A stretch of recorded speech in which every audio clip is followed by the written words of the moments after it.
Hey there everyone, welcome back to Utility Sports. Extremely excited to be covering your San Antonio Spurs in another 2025 NBA trade deadline trade guide. Of course, continuing the series of trade guides here on the channel. I want to know down in the comment section below right now which team you would like to see next. Leave a comment down below. Also make sure to check the channel to make sure we haven't already posted that team. I've covered a whole bunch of the league already and I've been very much enjoying this process, preparing myself for those 2025 NBA trade deadline live streams, which you guys know will be coming in the beginning of February. Also, Spurs fans, if you guys are excited about the direction of your team, I want you to comment right now down below, "Go Spurs, go," in the comment section. I read every single comment. I'm going to be leaving the little hearts on the "Go Spurs, go" comments today, so make sure to get your comment in right now. Spend 1 second of your time, just go leave that comment. And also, guys, don't forget to leave a like and subscribe to the channel for more NBA content moving forward. Like I said, those trade deadline live streams are coming out very, very, very soon. Here is the video preview for today's Spurs trade guide. First, we're going to start with the draft pick situation. How many picks does San Antonio own? Here's a disclaimer. It's a lot. We're going to break that all down. We're also going to look at the tradable players that San Antonio currently possesses. I think they have very movable contracts. They have some very team-friendly contracts. That's been one of the biggest strong suits of this Spurs front office, has been getting players on good team-friendly deals for a long time. We're going to break all of that down in today's video as well. And then we'll look at long-term cap space. Is that an option for San Antonio to potentially explore with Victor Wembanyama, or is it not? From there, we'll talk about whether or not the Spurs are a buyer or seller. There's been some real positive moments for the Spurs team. I think we've seen the impact that guys like Chris Paul, Harrison Barnes have had as veteran mentors and veteran contributors on the Spurs team early in the season. But we've also seen maybe some of the talent deficiencies compared to some of the best in the West specifically, and how even though Victor Wembanyama is a unicorn, arguably a top 10 player, you guys know how hyped I've been about Wemby for a long time, even before his own draft class was in session. I've been so excited about him for so long. So it's been awesome getting to watch the Spurs this year, getting to enjoy him specifically as a player. I hope you guys aren't taking it for granted at all. And then we'll talk about the projected activity level too. Are the Spurs a team that's going to be active this trade deadline? I also have one huge trade to talk about in today's video. You may or may not have seen that player on the thumbnail. We'll see. But the draft pick situation, first of all, they own all of their own first-round picks. So when it comes to team control, making possible trades, the trade flexibility, the ability to add more talent in the future, the Spurs have a lot of flexibility. And you can see from the graphic how much extra flexibility they have on top of their own draft picks. And a lot of it comes as a thanks to the DeJounte Murray trade, where they really set themselves up for a tremendous future. They have Atlanta's first in both 2025 and 2027 completely unprotected. They also have an Atlanta pick swap completely unprotected in 2026 as well. They also own Chicago's 2025 first, which is top 10 protected this upcoming draft, and then becomes top 8 protected in the 2026 and 2027 drafts. There's a very good chance that at some point in time that pick might convey, unless Chicago decides to completely bottom out. The Bulls do have a little bit of agency to maybe ensure that they keep this pick by tanking or changing the direction of their organization a bit. We'll see what happens. But regardless, the Spurs should be pretty happy with having that pick as an asset moving forward. They also have a vast collection of swap options. We already talked about the one with Atlanta. They have swap options with Boston in 2028, a swap option with Dallas/Minnesota in 2030, which is a 3-team swap option, almost ensuring that the Spurs, who, as Victor Wembanyama enters his prime, they're probably going to be a pretty good team, and they might be reaping the benefits of one of either Dallas or Minnesota, perhaps potentially falling off at that point in time. We'll see. They also have what seems to be a very valuable potential swap option with Sacramento in 2031 as a result of the DeMar DeRozan sign-and trade. So funny enough, there's 2 collection of assets that the Spurs have here, the Bulls pick and the Sacramento pick, all thanks to DeMar DeRozan sign-and trades, funny enough. They also own the Minnesota Timberwolves 2031 first-round pick unprotected, part of the Rob Dillingham trade on draft night in 2024. So all in all, the Spurs, not only are they loaded, they're extremely loaded with draft picks. So I think they are a very big threat to watch moving forward. And they have a collection of tradable players, tradable pieces as well. starting with an intriguing young player who can really score the basketball, can handle the rock a bit. And since changing his number to 0, looks a little bit like Russell Westbrook on the court. I swear when I'm watching Spurs broadcasts, I'm like, is that Russell Westbrook? I know it's not, but it kind of just looks like it with Keldon Johnson. The double arm sleeves, the number 0, the short hair. He just looks like Russell Westbrook from afar. It's kind of funny, but he's been, kind of up and down, I think, throughout his Spurs career. He hasn't been shooting the ball as great this year as he has in some other years in the past, but he's on a tradable contract, a friendly contract. Again, like I talked about in the open, the Spurs have done such a good job management-wise with setting themselves up for success, getting those draft picks, having tradable deals as well. They also have some veterans on tradable contracts. You think about Harrison Barnes making a little bit over $18 million a year. You think about Zach Collins making a little bit over $17 million a year. With the short-term nature of those deals being just 2 years each at this point in time, those are movable contracts. And it might not be this trade deadline, it might not be in 2025, but going into 2026 at some point, if San Antonio does want to step on the gas, if they want to punch the accelerator a little bit and improve this team rapidly, not only do they have the draft picks to do so, they have the movable, expendable contracts as well in Zach Collins and Harrison Barnes. I think one of the most underrepresented things when it comes to trades is the value of movable contracts. And I don't just mean movable in terms of can this get traded? I mean movable in terms of can the Spurs willingly afford to trade this? If you compare San Antonio to a team like Milwaukee, whose contracts are all pretty much ginormous and almost essential to their team construct, it's hard for the Bucks to really make trades because they don't want to give up good players to make another trade. I think that was one of the shortcomings of the Drew Holiday Damian Lillard trade. If you look at how that has kind of panned out for Milwaukee, San Antonio has players they would be willing to give up. They have players like Harrison Barnes, Zach Collins. So I think one thing teams fall into the trap of is not only do you have to match salary, but sometimes teams give up good players to match salary. San Antonio's not really faced with that long-term here. They have players who are older that aren't a part of their long-term future that they can afford to trade in order to allow them to build further around Stephon Castle, around Devin Vassell, around Victor Wembanyama, this really intriguing long-term young core, including Jeremy Sohan, who's one of the more overhated players around the NBA for no reason. He's a good player too. The Spurs have a lot of young talent, and they have a lot of upside with those players and the ability to make other trades around it. Chris Paul is an expiring contract. Now, I do think he should be valued around the league. We'll see. He's one where I do think him getting traded does make a lot of sense, but every Spurs fan I've talked to doesn't seem to think he will get traded. And obviously, we've seen the impact he's had on development around the league. His time with Oklahoma City, his arrival in Phoenix. There was a lot of examples of him arriving somewhere and all of a sudden the team plays a little bit better. They get a little bit more serious. And I think his on-court nature, his floor general ability, and his seriousness about basketball have all been positives for every single team he's been on. And I think specifically here for the Spurs, Chris Paul is a player who has been very important for them. Now, could they trade him? In a vacuum, yes, but it doesn't mean that they will. Malachi Branham, Blake Wesley, two players who I think are kind of on the outside looking in of the Spurs' long-term future. Yes, they're young players. Yes, they're former draft picks. But I just don't know what the role is for them long-term. I wasn't really enamored or excited about either of these guys in their own draft classes.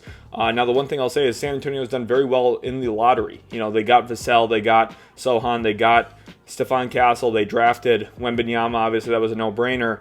The Spurs have been very, very smart, and they've made a lot of good selections. I don't think Branham and Wesley really fit into their long-term future, unfortunately, but I do think all in all, the Spurs with Trey Jones and their overall supporting cast right now that they have moving forward, Branham and Wesley can be more than expendable in any kind of trade if you need to make one. So when it comes to long-term cap space, there are loads of avenues for San Antonio to potentially have cap space, probably not in the 2025 offseason, as we talked about with Zach Collins, Harrison Barnes. There's 2 years of team control there, this season and next season, which means the 2025 offseason might be a little shaky for them in terms of cap space, but that's okay. They could technically work ways to find cap space in 2026, and a lot of this is a byproduct of the great contracts on their roster. Right now, I want to spend a little bit of time to hype up Devin Vassell. Not only has he been playing very, very well, his shooting splits are great this season, but he's been doing so on pretty low minutes and still very, very productive in those minutes. And he's on one of the best contracts in the entire league. He's making like $26 million a year going forward. In like 2027, that'll be like 13% of the salary cap, which is an absolute bargain. I said at the moment that they signed him to that contract, I'm sure on Twitter I said something like Spurs did it again, another steal of a contract. They just continue to find ways to do this. And honestly, I hate to say it, but they're almost taking advantage of their young players when it comes to contract negotiations, because they get really talented guys to sign for cheaper than they probably would on the market. But it's a testament to the culture. It's a testament to the organization. And Devin Vassell is another example of them getting a good player on a cheap, affordable contract moving forward. So a lot of credit to San Antonio's front office once again. When it comes to whether or not I see this team as a buyer or seller, I think buying on youth or upside makes a lot of sense. If there's players who are soon to be restricted free agents that become available, that could be a route that makes sense for San Antonio. They have so many draft picks. They have so many ways to jump in on deals. If a team is making a big trade, let's say if Golden State's making a deal, we'll talk about a certain player later. If Golden State's making a big trade for a star, maybe the team that they're getting the star from isn't enamored with player X, Y, or Z from their roster. That's where San Antonio could jump in as that third team. They have so many contracts that they could throw in there and provide a lot of flexibility. They have draft picks to jump into deals, but they also have the selling optionality. We talked about Harrison Barnes. We talked about Zach Collins. They have veteran players who, maybe some team around the league does look at Harrison Barnes as an upgrade on their roster somewhere. I'm not certainly sold. I wasn't expecting Harrison Barnes to get a Player of the Week award this year either, though. So you never know what's going to happen and what's going to be out there on the trade market. I think that's the beautiful thing here for the Spurs, who have so much flexibility. They can go about this in so many different directions, and they're not panicked. They're not rushed. They have nothing but patience and time. And as long as Wembanyama is feeling good about everything, which so far so good it seems like, the Spurs can be patient. They can see this through the right way, and I think that's exactly what they're doing. I've talked about this at length even before they drafted Victor Wembanyama. As soon as they got the first overall pick, I had a video up on the channel talking about how they could either be aggressive, because I thought Wemby was going to be an all-star caliber player immediately, which he was. He didn't make the all-star game, but he looked like an all-star. He played like an all-star. They could have pushed their chips in and been aggressive immediately. They didn't do that, and I really respect that, and I think they've been going about this the right way, really looking at developing internally and building this thing up from the ground. And I've been really enjoying the process here for San Antonio, and I think they're going to reap the benefits of that in the not so distant future as a result. Let's take a look at some of those potential young targets, though. Who are some guys who are maybe upcoming restricted free agents that could make some sense? I talked about the Warriors. What about Jonathan Kuminga? He did not get a contract extension done with the Golden State Warriors, so no rookie extension for Kuminga. He's had a pretty productive season this year. Could he be a player that makes sense for San Antonio to target? Talent-wise, yes. I'm not sure if the playstyle really fits Golden State as much, but San Antonio as much. But I do think, just from a talent perspective, there could be significant upside here if San Antonio found a way to pry him away via a 3-team trade construct. Let's say if Jimmy Butler goes to Golden State, let's say if maybe De'Aaron Fox gets involved there. We'll see. There's a lot of optionality, right? Maybe even Zach LaVine. You never know what's going to happen there. I doubt that one, but keep that in mind. And if you're a Spurs fan, this is the type of player you'd like to pounce on. Walker Kessler from Utah. Now, I don't think the Spurs really need a center. Obviously, having more talented big men, the better. That's, I think, one of the biggest advantages. You see that in the Western Conference. Minnesota's built on big men. Denver's built on big men. Dallas has really good big men around their guards. The 48 minutes of quality center play is so essential to winning. It honestly is. So getting Walker Kessler would be awesome. He could be a tremendous player to have behind Wembanyama. Now, is that maximizing your roster potential? Probably not. But I do think Walker Kessler is just flat out a good player. And with how dynamic Wemby is, you could probably afford to play them for 6 minutes a game together. And that would allow Walker Kessler to be a 20-minute per game guy, which would be worth looking into, I think, at the very least for San Antonio. I'm not saying pull the trigger on that. Again, I like the way they've been going about things, but they should always be at least listening to some of these possibilities that they can maybe find out in the marketplace. And then looking at Memphis, Jake LaRavia, a player who I was pretty surprised had his team option declined. He could be a player that in San Antonio would fit really well. Has a little bit of everything in his game. Can play make a little bit off of a live dribble, shoots it pretty well, finishes in transition well. He's more of an advantage play finisher. It's not like he's going to create out of isolation or create for himself frequently. But I think with the Spurs ball movement, which has really flashed again this year a bit, the more ball movement, the better. And for Jake LaRavia specifically, he's the type of player that I think can excel when the ball movement is good and when advantage has already been created for him. And when you have a player like Wembanyama who's going to draw so many eyes, draw so many double teams, draw so much attention from all over the court, it's going to open up the game and make the game even easier for a player like Jake LaRavia. And I think his skill set can really accentuate someone like Victor Wembanyama in a variety of ways on the basketball floor. So these are 3 young guys I think could be worth targeting. Let's talk about one big name that if San Antonio did decide to push their chips in, it would make a lot of sense to go after, and that is De'Aaron Fox. I had this exact graphic in my De'Aaron Fox trade video from a couple of weeks ago, and De'Aaron Fox I think would be a really tremendous target for the San Antonio Spurs, specifically looking at a huge deal featuring 4 first-round picks. We talked about the Spurs having so many assets to throw at a team if they did want to make a big-time trade. Here's how it would come to fruition. You have the salaries of Keldon Johnson, Zach Collins, and Malachi Branham in here. Branham is an upside swing for the Kings. Obviously doesn't really have a role in San Antonio, especially if a trade for De'Aaron Fox materializes. Keldon Johnson's another upside swing, a scoring wing for them, which I think could be pretty unique around Domantas Sabonis. Zach Collins is in here strictly for salary.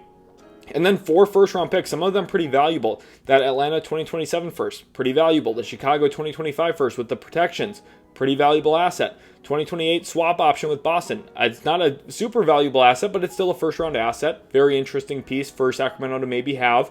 And then you also have the 2025 first in this deal from San Antonio. And you might be saying, well, that's a lot to give up for De'Aaron Fox. 4 firsts, 2 young players, and salary. And while yes, it is, I think this is a very substantive upgrade. This is a very significant upgrade. And we've seen the positive results that have been driven by Chris Paul in the backcourt with San Antonio. And obviously Stephon Castle kind of driving some of those results as well. I think a De'Aaron Fox, Stephon Castle backcourt would be tremendous long-term. And De'Aaron Fox has spoken at length about wanting to be in a winning situation, not only this year, but moving forward into the future. And I think if there's one team that can really guarantee that, or almost promise that to De'Aaron Fox moving forward, it's going to be San Antonio with Victor Wembanyama. This is a good opportunity for them to push some of their chips in, and with how many draft picks they have, notice they're not really hurting their own flexibility moving forward because they have a majority of their own draft picks. After the 2025 draft, they would have control of all of their own picks again, which would give them more trade flexibility moving forward if you want to add a 3rd star at some point around De'Aaron Fox and Victor Wembanyama. But I think that's where internally, if you keep Jeremy Sohan, you keep Devin Vassell, you already have that internal core nucleus around that 2-man combo between Fox and Wemby. So that's where I think a big-time trade, if they're able to swing one like this for a player like De'Aaron Fox, who I think fits their offense, fits their system, can play in ball movement, can play off the catch, but can also get his own basket in isolation when you need him to, and can run in transition, just does everything pretty well. And he's really grown as a 3-point shooter in the last few years of his career as well. I think just honestly, it's a significant upgrade and one that would make the Spurs a very, very good team almost immediately.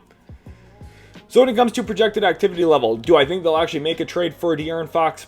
Probably not, but when it comes to making trades in general, I think the Spurs will sniff around. And I think that 3rd-team functionality, that 3rd-team optionality is the best area of emphasis for San Antonio. They continue to just sneak their way into trades and find ways to extract long-term value.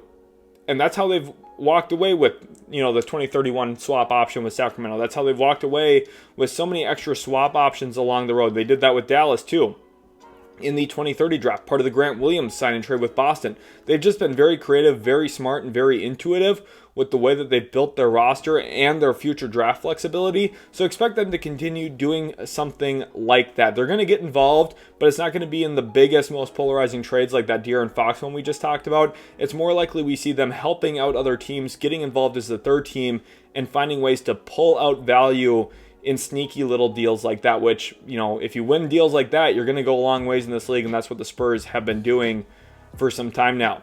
I really hope you guys did enjoy. If you did, make sure to leave a like, subscribe to the channel for more content, hit that noti bell. Thank you all so much for watching. Really appreciate you guys. Remember, comment "Go Spurs Go" down in the comment section, and we'll catch you in the very next Utility Sports video.